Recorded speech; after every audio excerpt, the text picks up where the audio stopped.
Hoje, solenidade da Epifania do Senhor. No dia 25, a natividade de nosso Senhor Jesus Cristo. No domingo passado, a festa da Sagrada Família. Dia 1º, oitava do Natal, a solenidade de Santa Maria, Mãe de Deus.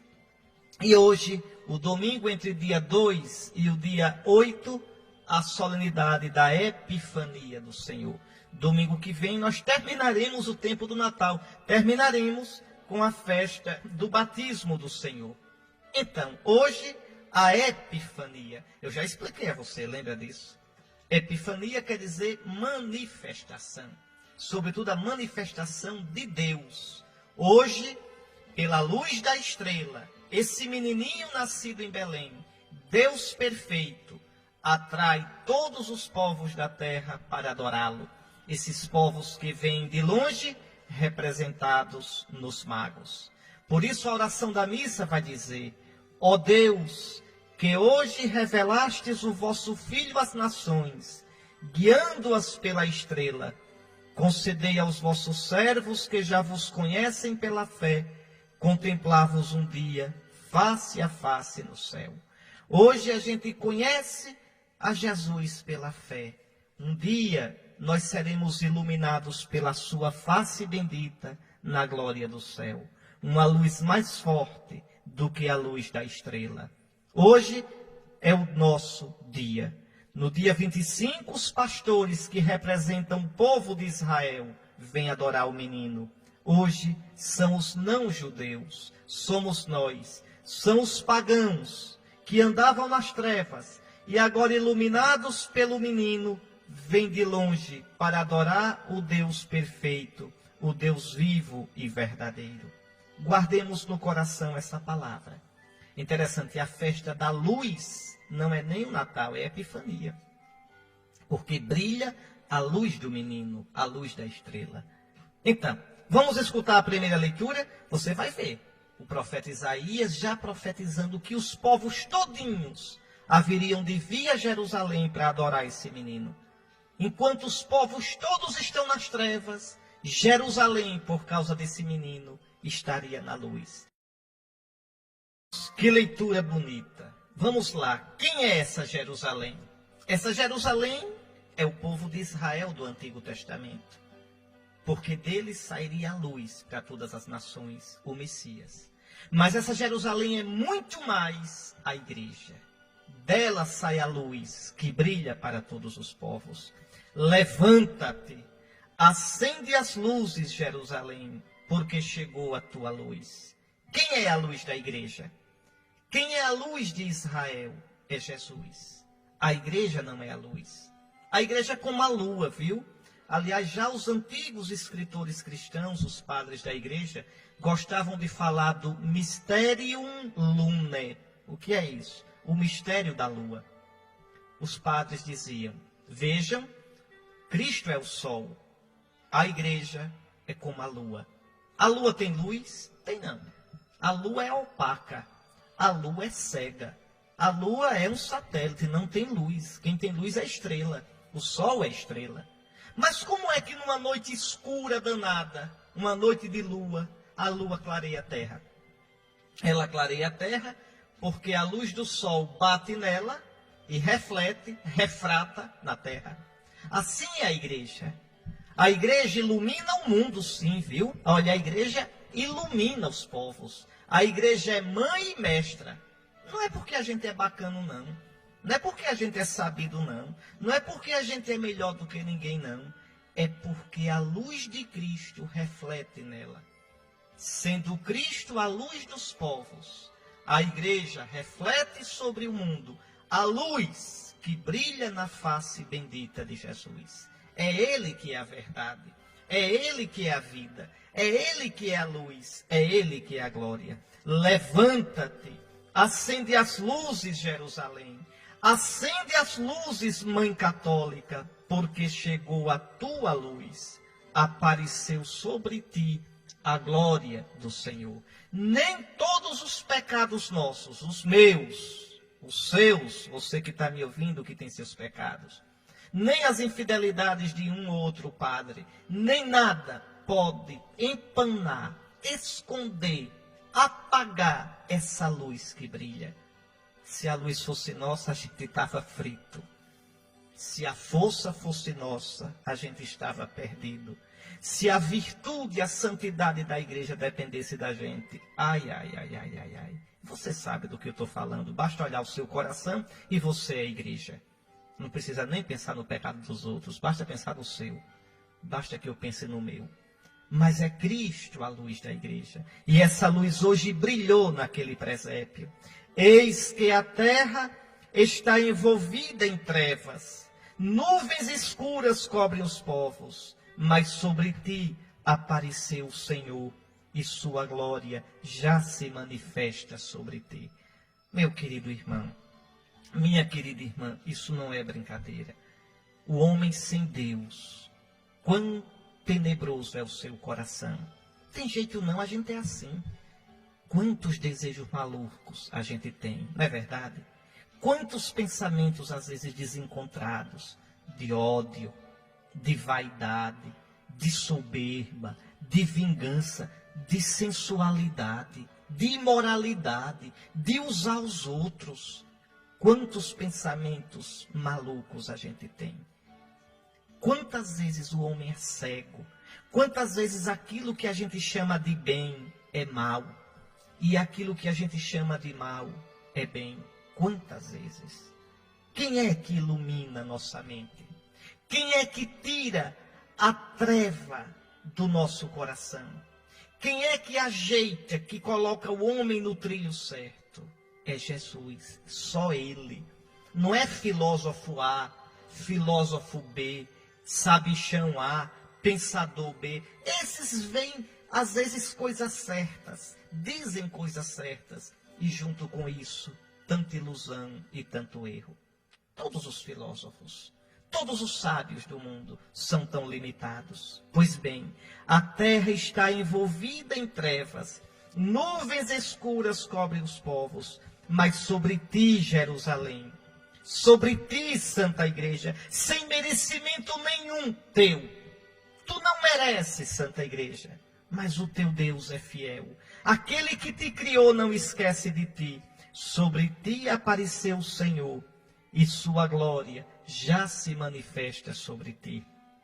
E aí o profeta anuncia, tantos anos antes de Cristo, os povos caminham à tua luz, e os reis ao clarão da tua aurora. Levanta os olhos ao redor e vê, todos se reuniram e vieram a ti. Teus filhos vêm chegando de longe com tuas filhas carregadas nos braços. Meus irmãos, quando a gente pensa no povo de Israel, um povinho de nada, e realmente a fé que Israel tinha no Deus único se espalhou pelo mundo todo. Estamos nós aqui do outro lado do mundo, crendo no Deus de Israel. Você acha pouco esse sinal da fidelidade de Deus? Israel esperava o Messias.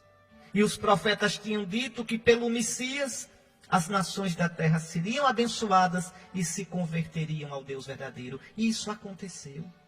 Hoje qualquer povo, qualquer pessoa pode conhecer o Deus verdadeiro e a ele se converter através de Jesus. E pelo santo batismo entrar na nova e eterna aliança. Levanta os olhos ao redor e vê.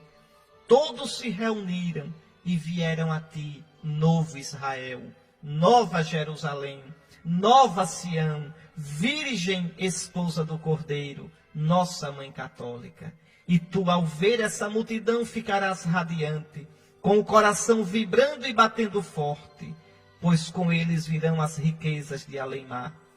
Os reis virão até a tua presença, trazendo ouro e incenso, proclamando a glória do Senhor. Veja, a liturgia deste domingo da Epifania fala da luz de Cristo que brilha para todos os povos. Não se iluda não, meu irmão. Só há um Deus verdadeiro, um só, o Deus e Pai de nosso Senhor Jesus Cristo, que falou aos pais em Israel, pela boca dos profetas, e que enviou o seu próprio Filho, Deus de Deus, luz da luz, Deus verdadeiro de Deus verdadeiro, fazendo-se homem de Maria a Virgem, Isso aqui é muito importante. Jesus não só se fez homem em Maria, mas de Maria. Quer dizer, a sua humanidade santíssima foi formada geneticamente, fisicamente, de Maria. A tal ponto que Santo Agostinho, numa frase quase doida, mas não é doida não, é de amor mesmo, de admiração, ele dizia: Caro Christi, caro Maria, a carne de Cristo é carne de Maria. Por isso nós proclamamos Maria, Mãe de Deus. Tu és, na verdade, Mãe de Deus. É Mãe de Deus Pai? Não, ninguém é doido dizer isso. É Mãe do Espírito Santo? A gente não perdeu o juízo? Não. Mas é Mãe do Filho que é Deus, feito homem. É Mãe do Filho, feito homem. Mãe do Filho humanizado, humanado. Então, é verdadeiramente Mãe de Deus, Filho. Aquele que não tem mãe no céu, aquele que foi gerado eternamente pelo Pai sem mãe, nasceu como homem de uma mãe sem pai terreno. Eis o mistério. Pois esse que nasceu vem para ser o Salvador de todos os povos. Toda a carne, toda a gente viu a salvação do nosso Deus. Pois deixemo-nos iluminar por Jesus. Que a gente hoje possa dizer: Jesus, Tu és a luz do mundo. Jesus, liberta-me das minhas trevas. Jesus, não deixe que a escuridão da minha mente, que a escuridão dos meus pensamentos loucos, às vezes, fale mais alto do que a Tua luz. Não deixes, Jesus, que meus sentimentos tenebrosos, meus instintos tenebrosos, falem mais alto do que a Tua luz. Jesus, Tu és a minha luz. Não deixes que minha escuridão me fale. Na hora da raiva, da escuridão da raiva, da ira, da escuridão da sensualidade, da imoralidade, da escuridão da vingança, da escuridão da soberba e da vaidade, da escuridão da ganância e do apego, da escuridão da deslealdade, da falta de verdade, da falta de retidão. Todos nós experimentamos essas coisas. Todos nós somos quebrados. Que a gente possa dizer: Jesus, Tu és a luz que afugenta as trevas. Jesus, quem Te segue não caminha na treva, mas terá a luz da vida. Jesus, por favor, não deixe que essa mancha preta, como uma mancha de óleo no mar, tome conta do meu coração. Embote o olhar do meu coração. Segue o meu entendimento. Jesus, brilha com Tua luz na minha vida. Jesus, livra-me de mim mesmo. Livra-me de mim. Livra-me, arranca-me de mim do meu jeito, para que eu seja eu do Teu jeito. Arranca do meu eu falso, que pensa que é Deus, para que eu viva livre para Ti, e livre para mim, e livre para os irmãos. Vamos então rezar esse salmo, mas eu quero logo chamar a atenção. Observe o que o salmista vai dizer. Ele vai rezar pelo rei. E que rei é esse? É o Messias, que vai reinar de má a má. Os reis de toda a terra virão adorá-lo. Os povos irão até ele. Esse rei é justo.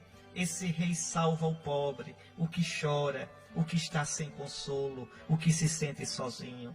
Nos seus dias, a justiça vai brilhar, e grande paz até que a lua perca o brilho. Aí você vai dizer: mas Dom Henrique, o Messias veio, o Messias é Jesus. Cadê a paz que não vem? Cadê a felicidade que não chega? Mas aí eu pergunto, e a gente se abre para ele? Uma vez Jesus perguntou: quando o Filho do Homem vier, encontrará fé sobre a terra? Essa é uma pergunta que a gente deve fazer. Quando o Filho do Homem vem a mim com a sua palavra, com os seus apelos, encontra fé no meu coração, eu abro o meu coração de verdade para o Senhor? Ou eu digo que creio, mas vivo do meu jeito? À medida em que o homem se abre para o Senhor, ele experimenta a paz no seu coração e transborda a paz para o mundo. Porque a paz ou a guerra começam dentro de nós. Por isso Jesus diz: eu vos deixo a paz, dou-vos a minha paz. Não vou lá dou como o mundo a dá. Não é uma paz que é simples ausência de guerra. É o Shalom de Deus. A paz, porque Cristo nos uniu ao Pai. Paz com Deus. Paz no nosso coração. Paz com os irmãos. Paz com a natureza. Paz no mundo. Vamos rezar esse salmo, pedindo que o homem deixe que realmente Cristo reine no seu coração, na sua vida, para que o mundo conheça realmente a paz. Muito bem, meus irmãos, escutamos o salmo e agora, com o coração cheio, vamos à segunda leitura, que tem uma mensagem muito bonita. Vá escutando a leitura e vá logo tentando ligar essa leitura à Epifania. Vá escutando a leitura com essa pergunta: oxe, por que a igreja colocou essa leitura, esse trecho, no dia da Epifania? Vá procurando a resposta, tá certo? E depois a gente vai ver. Vamos lá. São Paulo está escrevendo para quem? Para os Efésios. Os Efésios eram pagãos, como a gente era. Né? Por exemplo, Éfeso era a cidade mais importante da província romana da Ásia. Éfeso ficava no sudeste da atual Turquia. E lá tinha grande templo de Ártemis, grande, né? E os efésios veneravam, vinha romeiro de todo canto. E ali depois os efésios se tornaram cristãos. E aí São Paulo vai dizer: irmãos, se ao menos soubesseis a graça que Deus me concedeu para realizar o seu plano a vosso respeito. Qual é o plano de Deus a respeito dos pagãos? Qual é? Deus, quando chamou Abraão, e de Abraão formou o povo de Israel, foi pensando na gente, nos pagãos. Estou mentindo não, olha Gênesis capítulo 12. Quando Deus chama Abraão, o que é que ele diz? Abraão, sai da tua terra. Eu te dou duas coisas, uma descendência e uma terra para a tua descendência. E para que isso tudo? Só para Israel? Não. Por ti serão abençoados todos os clãs da terra. Então é muito bonito. Deus chamou Abraão. De Abraão, Deus prometeu fazer nascer um povo com uma terra, o povo de Israel. Mas Israel não existe para Israel. Israel existe para ser uma bênção para todos os povos da terra. E por quê? Porque dele nasceria o Messias, que colocaria todos os povos na aliança com o Deus único e verdadeiro. Um grande pecado de Israel foi ter esquecido isso. Israel depois começou a pensar só isso. Nós somos o povo eleito e os pagãos são os cães pagãos. Vejam, esqueceu que ele existe para os outros povos. É como um padre que depois de ser padre acha que é padre para ele.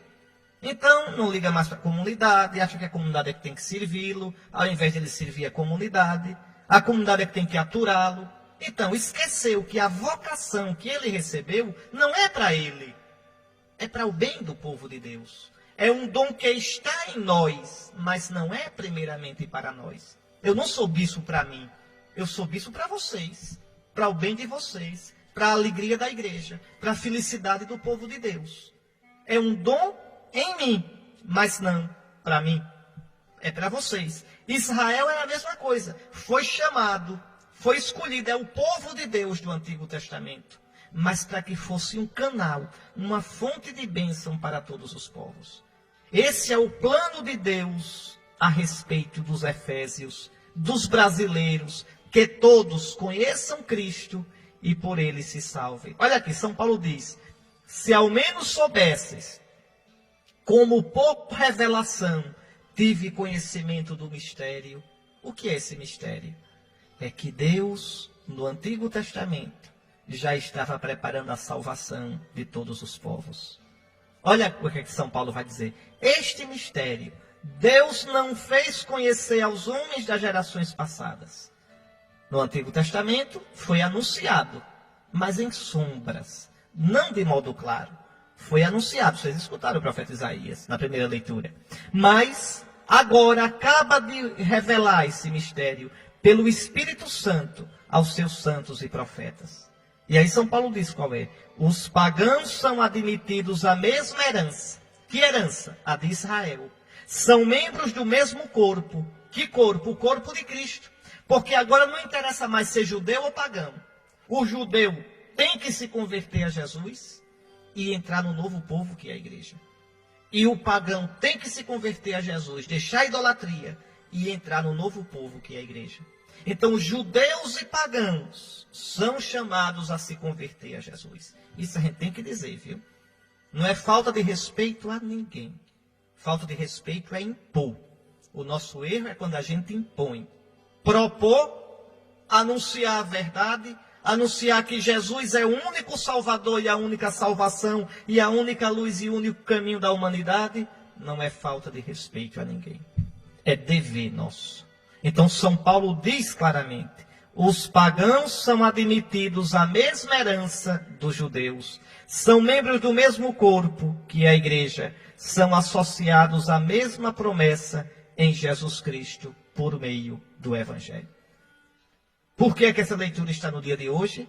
Exatamente porque hoje brilhou em Belém a luz de Cristo para todos os povos. Essa estrela que atrai os magos já é o prenúncio da evangelização de todos os povos.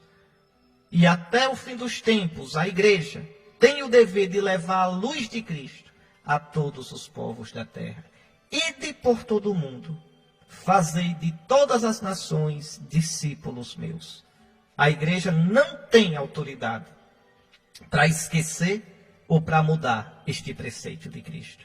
Então, as nações de toda a terra hão de adorar-vos, ó Senhor. Agora vamos escutar o Santo Evangelho desta solenidade da Epifania do Senhor, a festa que o povo chama por aí de Festa de Reis. É essa solenidade. O nome mesmo é Epifania do Senhor. Está certo? Vamos escutar. Está aí, meus irmãos, um texto belíssimo, belíssimo, com tanta coisa para a gente meditar. Tanta coisa. Eu digo até a vocês, pegue aí Mateus 2, 1 a 12, para a gente ler junto, versículo por versículo, porque vale a pena. Vamos lá. Tendo nascido Jesus na cidade de Belém, na Judeia, no tempo do rei Herodes. Que Herodes é esse? Cuidado que no Novo Testamento aparecem vários Herodes. Esse era o Herodes mais ruim. Era o Herodes o Grande. Herodes, ele era muito amigo dos romanos. Governava a Palestina toda.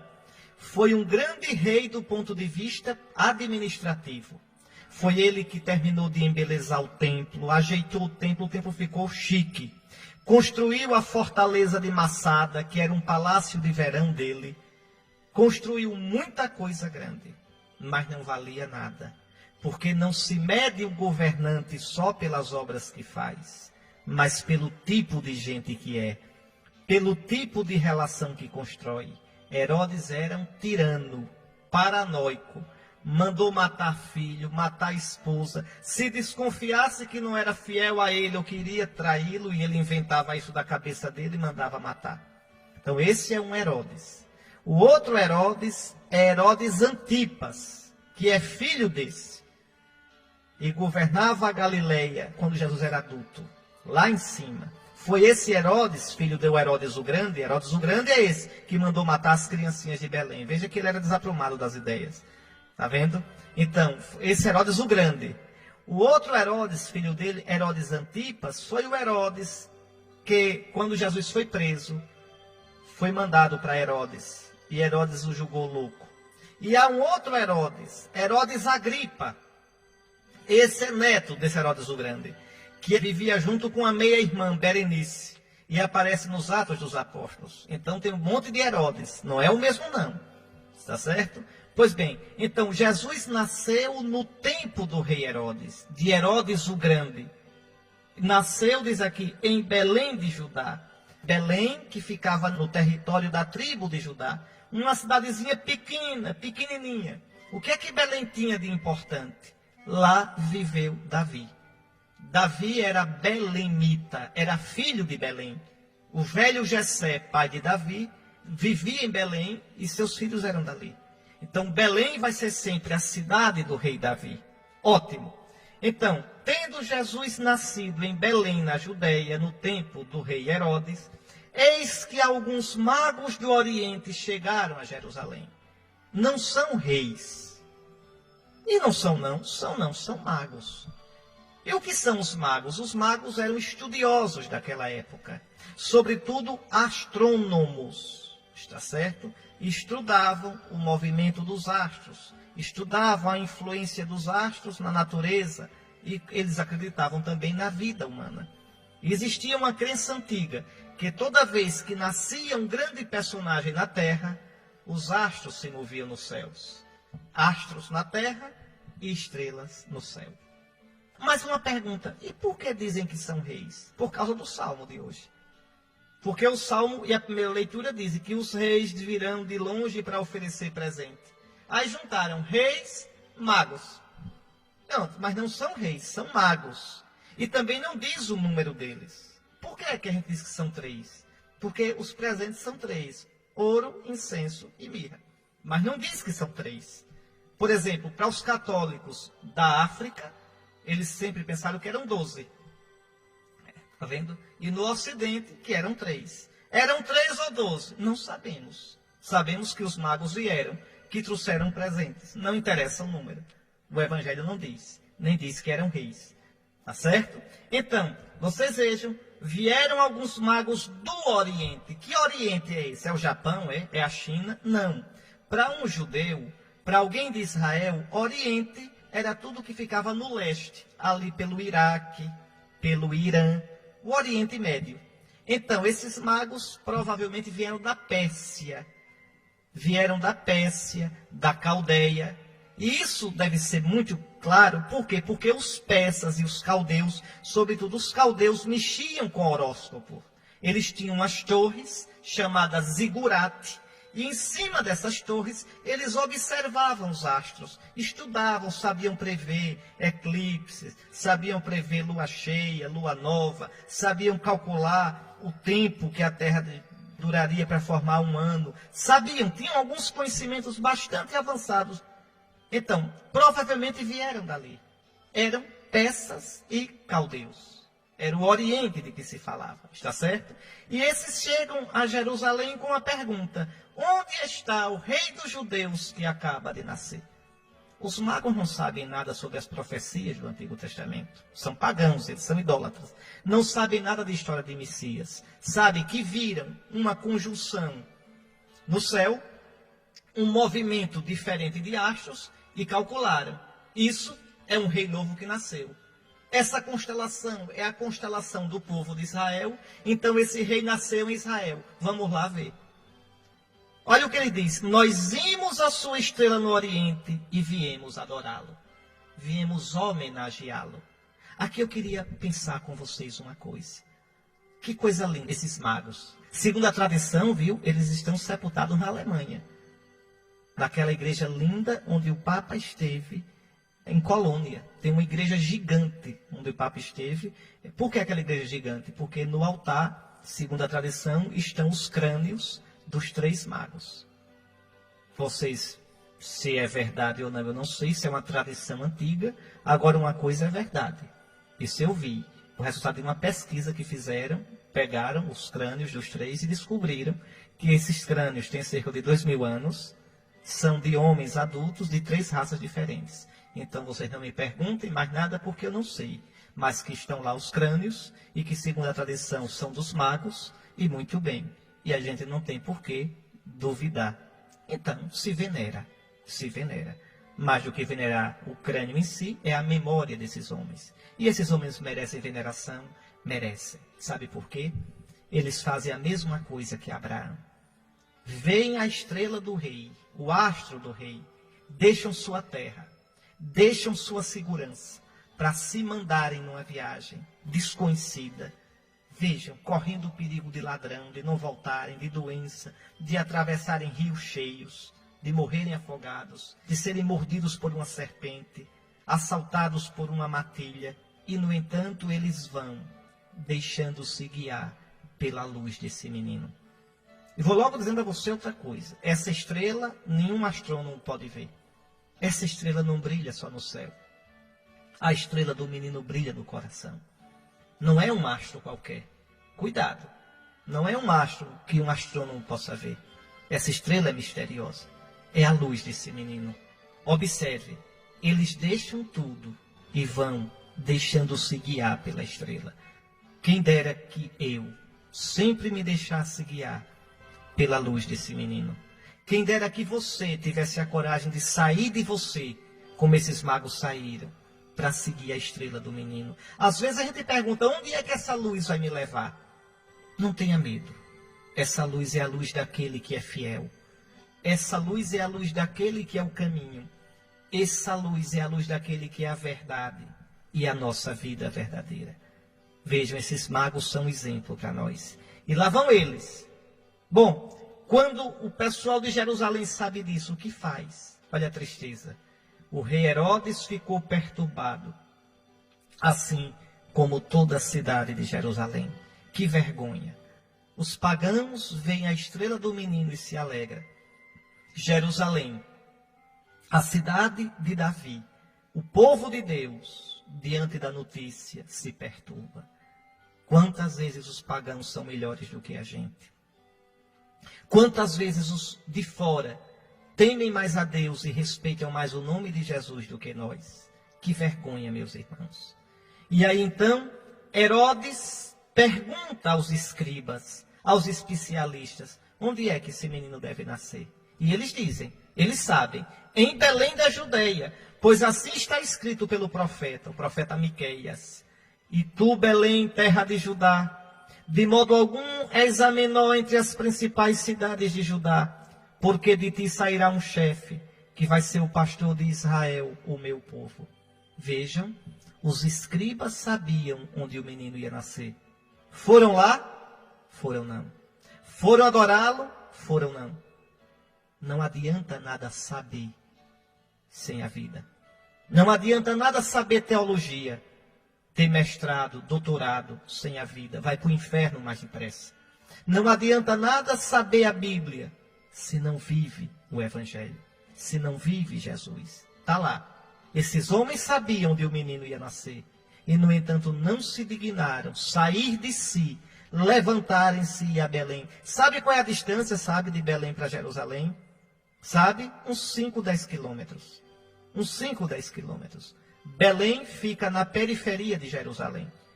E, no entanto, não se dignaram. Já os magos pagãos vieram de longe, da Pérsia, da Caldeia, da Média, para adorar o menino. Oh, meus irmãos, que raça de crentes a gente é.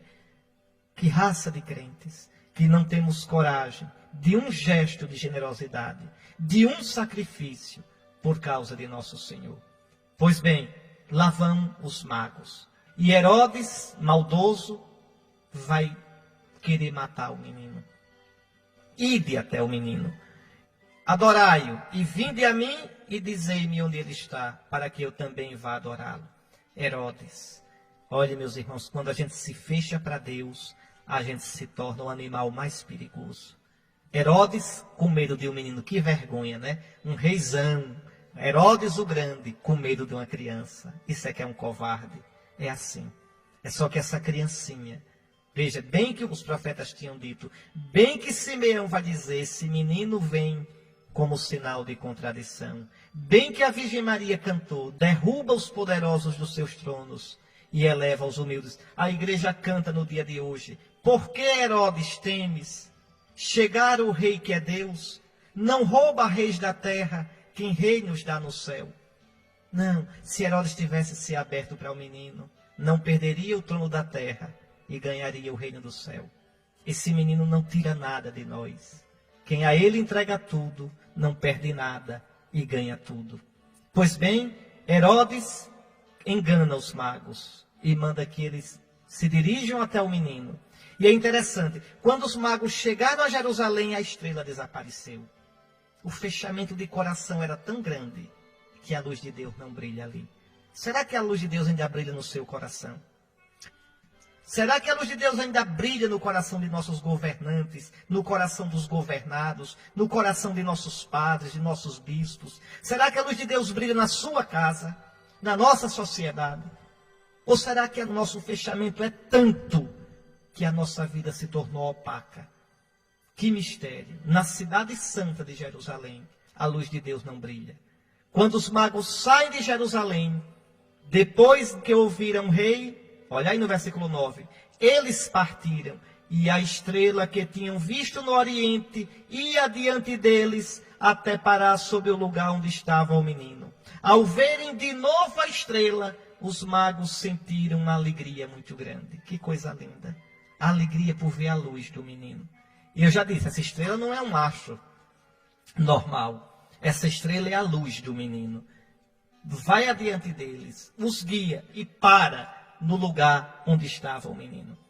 E aí, quando entraram na casa, viram o menino com Maria, sua mãe. Eu já expliquei isso domingo passado.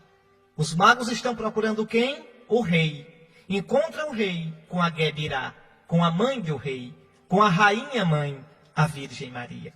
Eu já lhes expliquei que no Oriente Antigo o importante não era a esposa do rei, mas a mãe do rei, a Gebirá. Aqui tem uma coisa, não sei se você notou. Quando entraram na casa, viram o menino com Maria, sua mãe. A gente, em geral, imagina os pastores, os magos chegando, todo mundo na noite de Natal, está todo mundo junto no presépio. Mas não foi assim. Os magos chegaram depois. Tanto que Herodes calcula 2 anos. Matem as crianças de 2 anos para baixo. Aqui, talvez, José e Maria estivessem numa casa já. Não mais na gruta, não mais na estrebaria, mas numa casa. Então, certamente alugada, esperando que o menino crescesse um pouquinho mais, para talvez voltarem para Nazaré, ou ficarem mesmo morando em Belém, não se sabe. Por outro lado, cuidado, porque a gente imagina a gruta de Belém assim numa fazenda, no campo, mas pode ser que não tenha sido isso. Veja, Lucas diz que não havia lugar para eles na sala. Eles podem ter sido mandados para a parte de trás, de um quintal, de uma casa, onde ficavam os animais. O boi, o burro, e ali eles tinham ficado. Não sabemos. Em todo caso, os magos chegam depois e encontram o rei dos judeus com a sua Gebirá, a sua rainha mãe. Ajoelharam-se diante dele e o adoraram.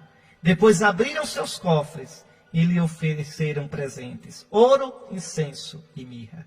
Ouro para o rei, incenso para o Deus, mirra para aquele que vai morrer e ser sepultado. Era o perfume que se usava muitas vezes, a essência nos sepultamentos. E depois de terem adorado o menino, retornaram para a sua terra, seguindo outro caminho. É isso. Quem encontra esse menino, volta por outro caminho. Quem encontrou Jesus nesse Natal, muda o rumo da vida. Volta, feliz da vida, com grande alegria, por outro caminho. Antes de terminar, eu queria somente chamar a atenção para a beleza da liturgia deste dia, recordando a oração que a igreja faz na hora do ofertório. Olha que oração linda. Ó Deus, olhai com bondade as oferendas da vossa igreja, que não mais vos apresenta ouro, incenso e mirra. E apresenta o que agora? Mas o próprio Jesus Cristo, imolado e recebido em comunhão nos dons que o simboliza. Que coisa linda. A igreja na missa, no sacrifício da missa, oferece ao Pai muito mais do que ouro, incenso e mirra. Oferece ao Pai Jesus, imolado e ressuscitado no seu corpo e no seu sangue. Depois uma outra oração que eu queria chamar a atenção para vocês. O prefácio da missa de hoje. Olha o que diz. Revelastes hoje, ó Deus, o mistério do vosso Filho, como luz para iluminar todos os povos no caminho da salvação. Quando Cristo se manifestou em nossa carne mortal, vós nos recriastes na luz eterna de sua divindade. É verdade. Jesus, assumindo a nossa carne, nos encheu da vida divina. São Gregório Magno, no século VI, dizia que no Natal houve um comércio admirável. Qual foi o comércio? Olha que troca danada. Deus nos deu a sua divindade. E nós demos o que a Deus? A nossa humanidade. Deus deu a gente o que é força, a divindade. Nós demos a Deus o que é fraqueza, a humanidade. Que coisa linda. Ainda hoje, quando o padre mistura em toda a missa, viu? Não tem hora que o padre joga um pouquinho d'água no vinho, ele diz a Deus, diz ao Pai, pelo mistério desta água e deste vinho, possamos participar da divindade do vosso Filho, que se dignou assumir a nossa humanidade. É água e vinho. O vinho da divindade de Deus e a água da nossa humanidade. E depois a oração após a comunhão hoje. Tem outro pedido bonito a Deus. Ó Deus, guiai-nos sempre por toda parte com a vossa luz celeste. Essa luz que trouxe os magos de longe. Para que possamos acolher com fé e viver com amor o mistério de que nos destes participar. O mistério do Natal, o mistério da vinda de Cristo, o mistério da salvação. Agora de todo o meu coração eu vos abençoo. O Senhor esteja convosco, bendito seja o nome do Senhor, agora e para sempre. O nosso auxílio está no nome do Senhor, que fez o céu e a terra.